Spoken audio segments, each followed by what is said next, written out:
Vamos passar ao nosso próximo orador. É um orador que é fácil de ser reconhecido numa multidão. Já irão ver o motivo porque é que é fácil de reconhecê-lo na multidão. Em que trabalha como cientista num laboratório, em que pode ser o sonho de muitos de nós, pelo menos de crianças, em que o Rubén Fernandes ocupa a maior parte do seu trabalho em ambiente de laboratório, também a nível de ensino na Universidade do Porto, na Faculdade de Medicina, onde ele partilha os seus conhecimentos com muitas pessoas e faz avançar a ciência. Algo que ele também manifestou é que o que mais gosta de fazer é nada. É um passatempo e profissão muito interessante, mas que nós sabemos que não é a realidade dos nossos dias. O que não gosta também são aquelas datas limites que são impostas, os deadlines que nos são impostos na nossa vida como profissionais. E que já faz o que gosta. Algo, ou o local mais bonito que já visitou, é o norte de Portugal. E o que é que ele tem saudades? Da Costa de Lavos. Rubén, vamos ouvir então o que é que o Rubén Fernandes tem a partilhar connosco.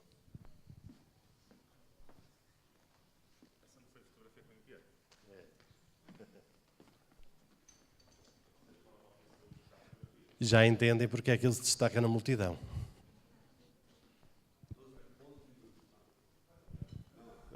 Eu preparei para 12.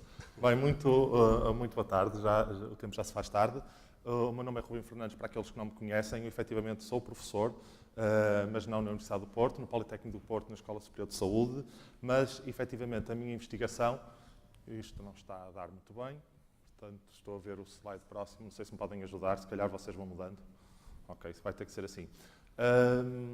Faço investigação, efetivamente, na Faculdade de Medicina, num grupo de investigação chamado Instituto de Investigação e Inovação em Saúde, no grupo de Metabolismo, Nutrição e Endocrinologia.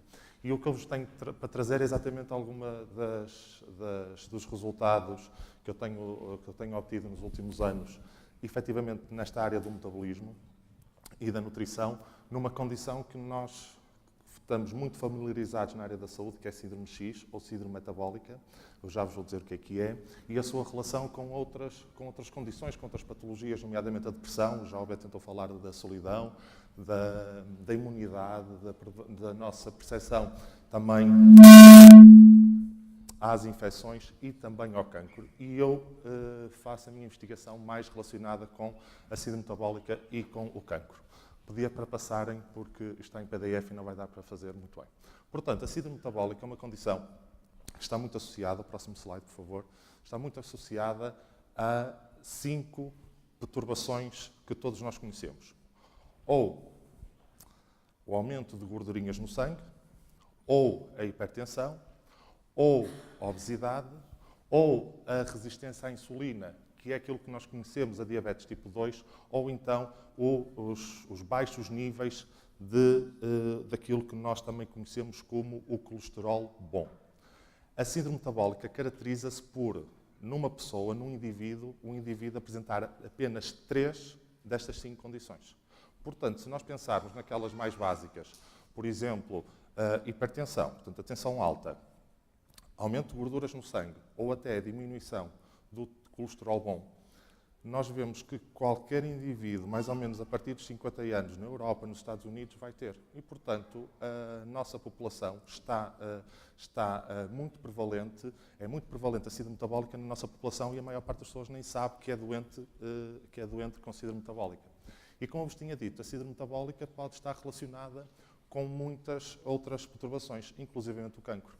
Ora, não é só, está aqui a acontecer umas coisas, não é só preocupante a nível do indivíduo adulto, mas cada vez mais, e o slide que eu tinha para vos mostrar a seguir, mas cada vez mais as crianças manifestam, sobretudo as crianças europeias, as crianças dos Estados Unidos, apresentam esta perturbação. Nós estimamos que em Portugal estamos com crianças com síndrome metabólica a aproximar quase os 15% da população infantil. Portanto, é um problema muito grave. Então, como é que esta síndrome, próximo slide, por favor, eu se calhar vou tentar fazer agora, que eu acho que já está ajustado, não? Como é que esta síndrome metabólica, como é que esta síndrome X se vai relacionar com o cancro? Ok. Nós, nesta imagem, estamos a ver um esquema de dois indivíduos. Um indivíduo normoponderal, magro, e um indivíduo obeso. Eu gostava que vocês olhassem, eu por acaso devia ter feito isto antes, não dá para ver, mas estas bolinhas amarelas representam o tecido adiposo. E se vocês olharem para as bolinhas amarelas, que é o tecido adiposo, as células adiposas de um indivíduo magro e de um indivíduo obeso, vocês veem logo ali algumas diferenças. Primeiro, as células adiposas do indivíduo obeso são maiores. Depois, são em maior número. E depois estão a libertar ali umas coisas que nós vamos chamar umas hormonas, uns fatores de crescimento. A ver se já dá. Continua a não ver. Já dá. Pronto. Os diferentes investigadores desta área têm relacionado bastante o tecido adiposo, este anda para a frente, eu não queria, têm relacionado o tecido adiposo com a agressividade, não só a prevalência, mas também a agressividade dos tumores. E por vários motivos. Uma delas é exatamente, sabemos que esta condição agrava quando o tumor fica mais próximo do tecido adiposo. E é aqui que o meu grupo tem trabalhado nos últimos anos. Nós temos olhado para o tecido adiposo, em particular, e para a célula tumoral. E o que é que nós temos visto? Nós temos andado a dizer já há muito tempo que o tecido adiposo não é apenas um órgão onde as gordurinhas vão ser acumuladas. Não é apenas isso. Portanto, nós olhamos para a gordurinha e ela não é apenas o local onde estão armazenadas as gorduras. É também um local que produz hormonas. E estas hormonas é que vão ser cruciais para o desenvolvimento e a agressividade dos tumores. Pensamos nós. E pensamos nós, então fomos olhar para os doentinhos. E este trabalho foi publicado muito recentemente, no final de setembro, portanto é um dos nossos resultados muito recentes. E o que é que nós fizemos? Nós fomos a uma consulta de urologia em pessoas que já estão sinalizadas para fazer biópsia. São doentes que têm alguma perturbação na próstata, patologia vão ter, só que não sabemos se são doentes, quando começamos o estudo, não sabemos se eram doentes que iam ter uma patologia benigna ou se eram doentes que iam ter uma patologia oncológica. Então nós começamos esse estudo aí e dividimos os doentes em 3 grupos. Aqueles que são os normoponderais, ou seja, têm peso normal, aqueles que têm excesso de peso e aqueles que são os obesos. E a azul, naqueles gráficos, o que está azul são os doentes que, depois de terem recebido o resultado da anatomia patológica, se verificou que tinham uma patologia benigna. E se vocês agora olharem para o gráfico, os doentes normoponderais, mais de 75% apresentavam patologia benigna. E se olharem para os doentes obesos, só apenas 10% é que apresentavam patologia benigna. As pessoas com excesso de peso, só 1/3 é que apresentavam patologia benigna. E depois, aquelas cores são uma escala patológica de agressividade. E vocês estão a ver que, à medida que nós avançamos na escala, mais para cima, é maior agressividade. E, portanto, as escalas de maior agressividade estão também no grupo dos doentes com obesidade. Ok? Portanto, os tumores mais agressivos aparecem, fundamentalmente, nos doentes que são obesos. E este é o nosso primeiro estudo com seres humanos, porque a nossa experiência veio, em primeiro lugar, daquilo que o colega estava a dizer, veio sobretudo do laboratório. Nós já temos experiência com estas células de próstata já há bastante tempo. Nós já sabíamos que as células de próstata provavelmente iriam ser mais agressivas, porque eram os dados que nós tínhamos de experimentação, quer em células, quer em ratinhos. Nós já tínhamos essa experiência.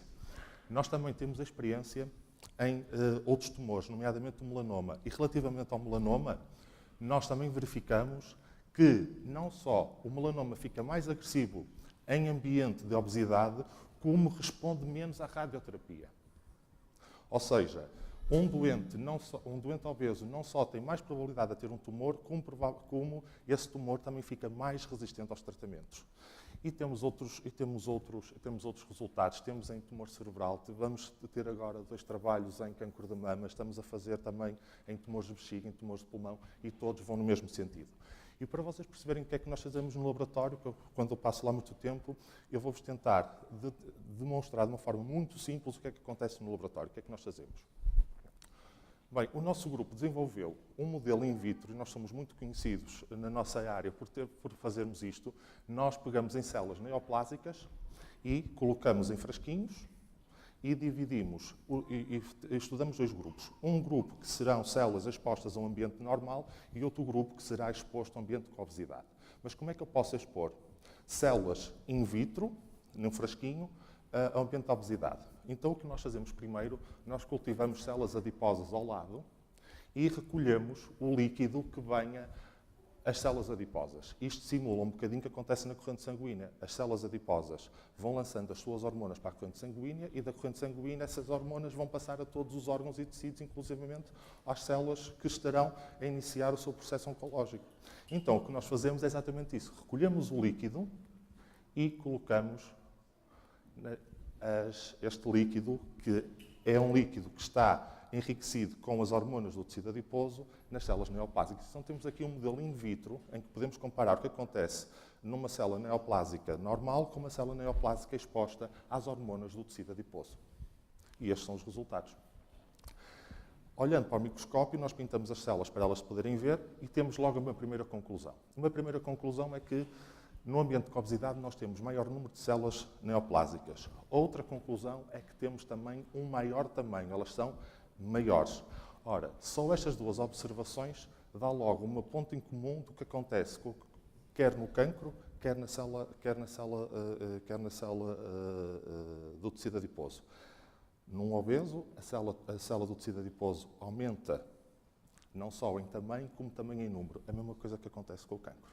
Ok? Portanto, temos aqui uma relação muito próxima. E provavelmente são exatamente estes fatores de crescimento, estas hormonas, que vão influenciar não só a célula adiposa a dividir-se, como também o tumor a dividir-se. Mas temos mais. Nós deixamos as células in vitro a crescer como se fosse um tapete. E depois pegamos no bisturi e fomos criar uma lesão, um risco, removemos células do tubo de ensaio, da placa de Petri. Removemos e criamos ali, como a separação do mar vermelho, criamos ali duas margens. Okay? E fizemos este estudo não só nas células com ambiente normal, como também nas células expostas às hormonas do tecido adiposo. E esperamos 24 horas.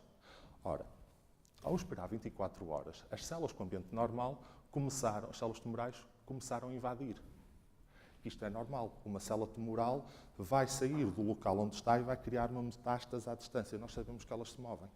Então, uma célula num ambiente normal vai invadir o local que estava vazio. E agora o que acontece a uma célula neoplásica quando é exposta às hormonas do tecido adiposo? Quase que fecham. Portanto, torna efetivamente a célula neoplásica, estas hormonas tornam a célula neoplásica muitíssimo mais agressiva. E, finalmente, o último exemplo que eu tenho para vos mostrar, isto é o que acontece in vitro, mas o que é que acontecerá num sistema biológico? O que é que acontecerá nos ratinhos? Dividimos mais uma vez os ratinhos em 2 grupos. Nós fazemos isto com vários tipos de tumores, portanto eu não estou agora a particularizar o tipo de tumor. Isto acontece em todos que nós temos investigado. Separamos os ratinhos e damos a um grupo de ratinhos uma dieta rica em gorduras e os ratinhos, antes de ficarem gordos, vão ficar primeiro diabéticos. Portanto, vão desenvolver síndrome metabólica. Antes de eles serem gordos, ficam diabéticos. E depois é que ficam gordinhos. E nós pegamos nas células neoplásicas que temos em cultura e vamos injetá-las nas costas do ratinho. E vamos ver o que acontece. Portanto, quem for um bocadinho sensível, depois é melhor fechar agora os olhos, porque eu vou ter que mostrar um animalzinho aberto. Está bem? Portanto, nos ratinhos que são normoponderais, ou seja, que têm um peso normal, eu escolhi, ainda bem que escolhi este tumor, escolhi o melanoma, porque o melanoma é pretinho e, portanto, dá para ver melhor. É aquela pintinha ali pretinha. Portanto, nós colocamos células isoladas e, passado 7 dias, já estava um tumor formado. 7 dias já estava um tumor formado. E agora o que acontece no animal com o animal obeso e diabético? O que é que vocês acham? Que vai também criar tumor? E como é que acham que vai ser comparável? Vai ser menor? Vai ser igual ou será maior? que é que vocês acham? Chegada esta fase, vai ser maior, não é? Reparem. Pois, eu estou a andar para ali, devia ser para cima. Miriam, não estou a conseguir, vais ter que ser tu. Eu espero. Pronto.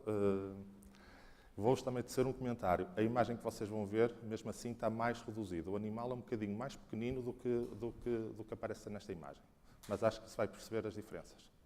Oh, Miriam, é o último slide. Estou quase a acabar o tempo.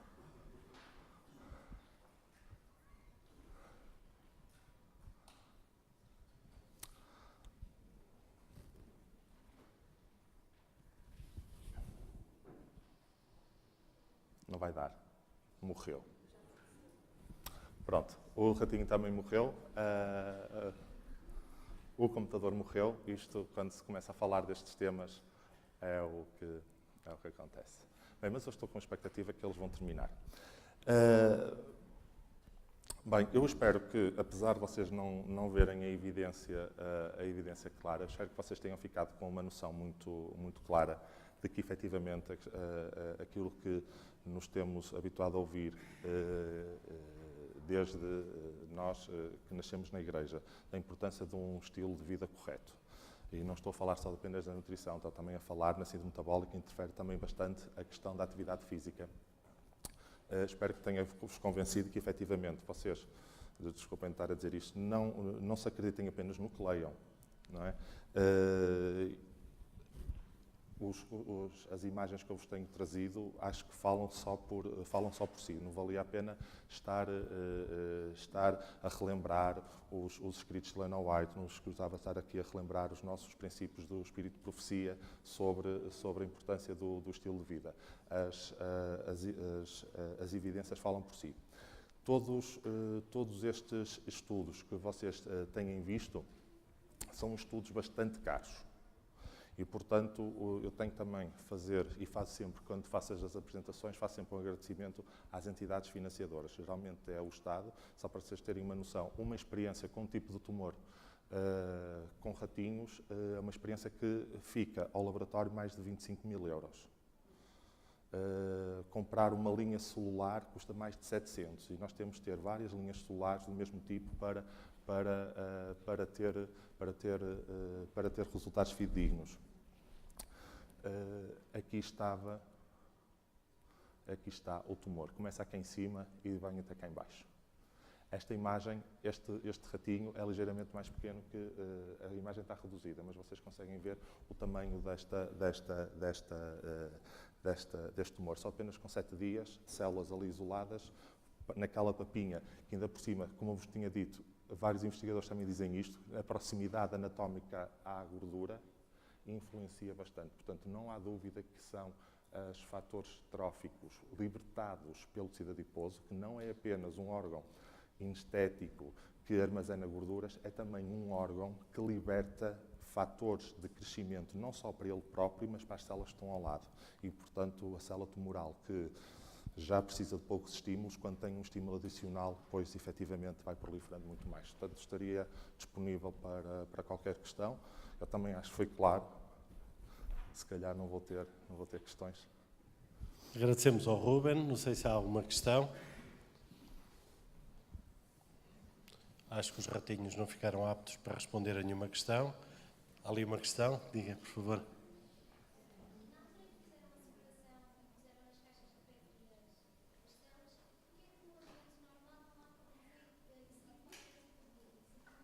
Eu não ouvi. Pedia, por favor, que eu não ouvi. o microfone, por favor. Eu já sou uma pessoa idosa. O meu sistema coclear já não funciona tão bem.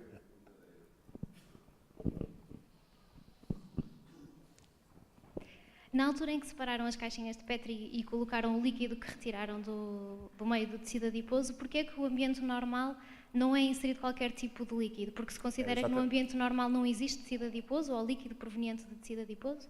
É assim, naquele que é o ambiente... Obrigado por essa questão. Os dois tipos de células estão expostas ao mesmo meio. É um meio que tem nutrientes, tem que ter glicose para as células, senão elas morrem, tem que ter oxigênio, senão elas morrem, tem que ter uma série de nutrientes, inclusivamente aminoácidos e gorduras. O meio que nós que temos nas células ditas normais é o mesmo meio que nós colocamos nas células que vão estar expostas ao ambiente tumoral. Só que essas vão ter adicionalmente um enriquecimento com um meio que é exatamente igual, só que esteve exposto durante 24 horas, que nem foi muito tempo, esteve exposto 24 horas ali a um conjunto de células adiposas. E não colocamos o meio todo, colocamos apenas 10%.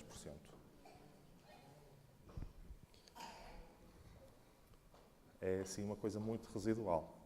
O mesmo fenótipo, desculpem, o mesmo comportamento nós verificamos em bactérias, eu não falei de infecções, mas verificamos em bactérias. Já também estamos a estudar o sistema imune. O sistema imune, então, os resultados com o sistema imune são lindíssimos, porque não só diminui a capacidade de função do sistema imune, como aumenta a capacidade de proliferação da célula tumoral. Bem, nós temos, eu tive só de escolher alguma parte pequenina que eu acho que pudesse ser seguida pela maioria de nós. Mas estes efeitos são extraordinários. Temos ali uma questão do nosso amigo Rivelino Montenegro. Vamos passar o microfone, por favor. Obrigado pela apresentação. A minha pergunta é com relação aos testes em vivo. Eu não sei se vocês chegaram a observar isso, mas existem várias variáveis que podem influenciar o resultado. Mas a minha questão é a seguinte: você tem a obesidade como um fator, mas a obesidade pode levar a uma diminuição, digamos, do movimento. Ou seja, uma pessoa obesa geralmente não se movimenta tanto. Seria possível verificar a influência disso também? Ou seja, se o animal for obeso, mas mesmo assim estiver exposto à mesma quantidade de movimento de um animal que não é obeso, isso teria alguma diferença nos resultados? Muito obrigado, essa pergunta é muitíssimo pertinente e estamos à espera dos próximos 25.000 euros para fazer essa experiência. Quando nós, até por uma questão ética, nós, quando fazemos a experimentação em vivo, avaliamos tudo e mais alguma coisa, mas esse detalhe em particular significava mais um grupo. Mas sim, nós também fazemos avaliação comportamental, mas apenas observacional. E sim, o animal obeso é muito mais sedentário, mas muito mais. Essa questão nós temos previsto, até com a Faculdade de Desporto, fazermos um estudo em parceria, mas estamos à espera, mais uma vez, dos próximos 25.000 euros. Portanto, se houver aqui alguém que gostasse de doar à ciência. Isto também é sobre empreendedorismo, não é? Eu tenho que fazer empreendedorismo na minha área. Muito bem. Queremos agradecer ao Ruben Fernandes ter partilhado estes conhecimentos e vamos então ouvir falar-se mais um projeto missionário que está em curso em Portugal.